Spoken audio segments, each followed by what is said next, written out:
coursing we know can be dated back to 1865 in Edenderry with open coursing, and we know there's records on the Freeman's Journal newspaper of a meeting held in 1865 on the Derry Hills just outside of town. And there was a Tom Fury, a slipper, and the Fury family were very active in the club with Tony Fury, who was in the club up until the 90s, early 90s. He's now deceased, God rest him. I'm in the club here at the guts of 60 years. Wouldn't remember maybe that far back, but I can remember a long way back with all the days going out catching hares and the coursing here. Those times, the coursing was midweek. I think it was a Thursday. I'm really sure. We'd only have one day. So then I can't remember the year actually. Maybe we graduated that we go 2 day. That's 40 plus years ago anyway, you know. So from the word go, we were very basic at the start, and we made serious progress all down the years with all the great people we had around us and all the great support we got locally and from different sponsors and that type of thing, you know. The club was founded in 1912 and it was open coursing then, and coursed on the lands of the late Ernest Tong, which would have been outside of Edenderry. Fast forward to 1931, I think it was, when they switched to a park meeting. And again, they coursed in the townland of Ballinlaw on Tong's land, ceased during the war years, resumed after that, and they coursed in the town's lands of Thornwell and Ballinlaw in the 40s and 50s, in the lands of Willie Bulfin and Tom Mangan, or Pat Mangan. Then later on, I think it was about 1960, 59-60, they made the purchase of the field here on the Dublin Road in Edenderry for, I think it was about £400, which was quite a lot of money at the time. It was a big undertaking on this field because there was 3 fields in one, and we had to, the good men of this club had to use spades and shovels to dig out the drains and make this field into one big field. And as today, you can look up that field and it's in their memory that we have it. John Farrell used to bring in winches to pull out the roots. Pull out the roots by hand. He said, jack them, you know.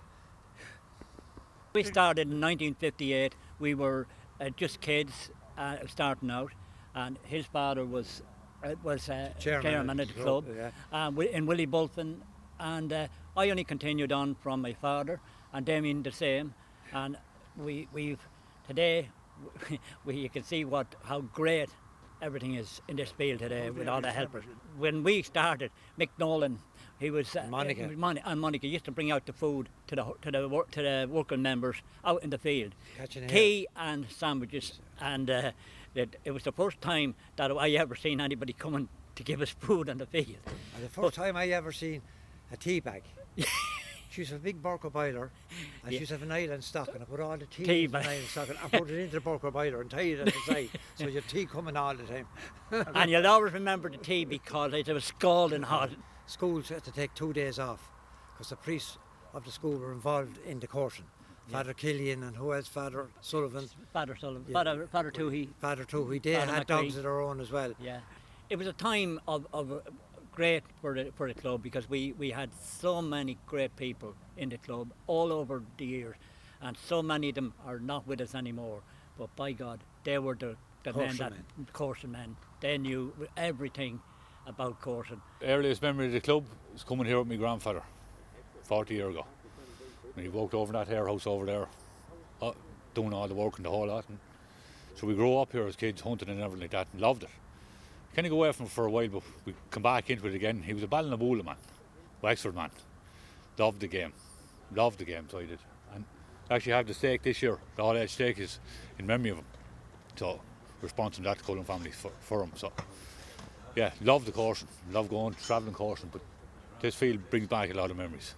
Norman Watchman Cup, again it's in the club since the 30s, and it's for the working member stake.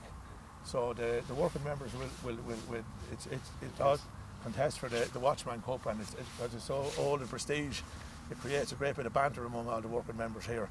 And I said it's in the club since the 30s. The Watchman family of the shoe company sponsored the cup, and we believe it was initially a whisky tankard, that was used out in hunting back in the days of the gentry when they got their whiskey on the breaks.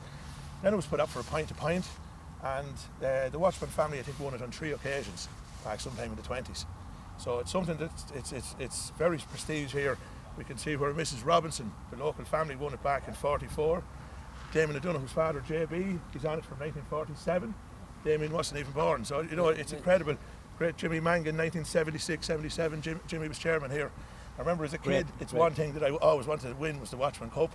And luckily enough, here in 2022, myself and good friend Oisin O'Grady had a bitch and we won it, and it was great. So Timmy Ennis is on it there. Michael Cully, all great members of the club there. Who else we got? The late John Bergen, God rest him. John only died recently, and he won it here 40 years ago in 1983. Ray Cribben. The late Ray Cribben won it as well. So there's some great names on it. Brendan Farrell there of the Killucan Club, you know. But it's a cup that's synonymous now with Edenderry, and it's something we're very proud of. Well, Hare husbandry is something my father did, so I continued on the same for the past 20, 30, 40 years. But everything around the place that's my job, is to look after all the fencing, the wire and everything. Grass. And the escape of all, that's where the hares are all held. They're fed, and we get sallies and bog what do they call it, bog header, and that's what keeps them fairly good. And then when they're injected against all the disease and everything like that. And they're dusted for fleas and oh yeah, and foot rot and all that. Oh yeah, well, they're dipped and all that. Yeah.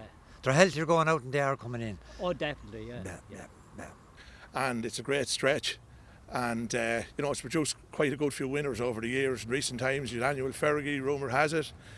You had, Jimmy Hare, you had the great Watchman here, won back-to-back Irish Cups. Going back then, you had Yolanda Bell, another flag back again. So it's, you know, it's Edenderry form has stood up well at the national meeting in Clonmel, something that we're very proud of here in the club. Over the last few years, a lot of work going on in the field here as regards this year alone. We've a new dog shed and storage containers going in, new fencing going up all around the field and stuff like that, top of the field and the escape. Few jobs going on. Hopefully next year the Hare house is all redone. Badly needed. Probably my grandfather even years ago built that too, and here I am going to knock it on him and hopefully build a better one. For the future going forward, you have to be doing all these jobs, and it's for the love of the club as well. There's a lot of lads in the club do a lot of work in here. Those people behind it here to make that move, to come into the town in 1960, what we have here today is testament to all those people that went before us, and we're very proud of it. We have a great working committee here, and look, we enjoy it, we love our coursing, and we hope to be coursing here for many years to come. We have at least 40 to 50 worker 50 members. yeah. 40 to 50 worker members. A great crowd here, young people that size, they're all ages, you know. Yeah, our meeting for 2025 is on this coming Saturday and Sunday. Coursing commencing both days at 11:30 on the Dublin Road in Edenderry. We're out for the last 60 years. And a new road was built recently in the last maybe 3 or 4 years, Damian. Yeah. And it was passed at Offaly County Council that it would be called Hare's Lane. So how appropriate that we're coursing here for nearly 60 years. Yes. And we've Hare's Lane, something we're very proud of as well. So, you know, it's you know, there's not a man or woman in Edenderry that wasn't associated with the club at some part of their youth, catching hares, or they had a brother or sister went out, and you know, you can talk about it. It's an annual thing that we look forward to. And it's back up in Donoghue's after. It's always been there, good hostelry, and it's a great greyhound pub. And we go back up there after and have a few well-earned drinks and a bit of crack, and we look forward to next year. That's how it is.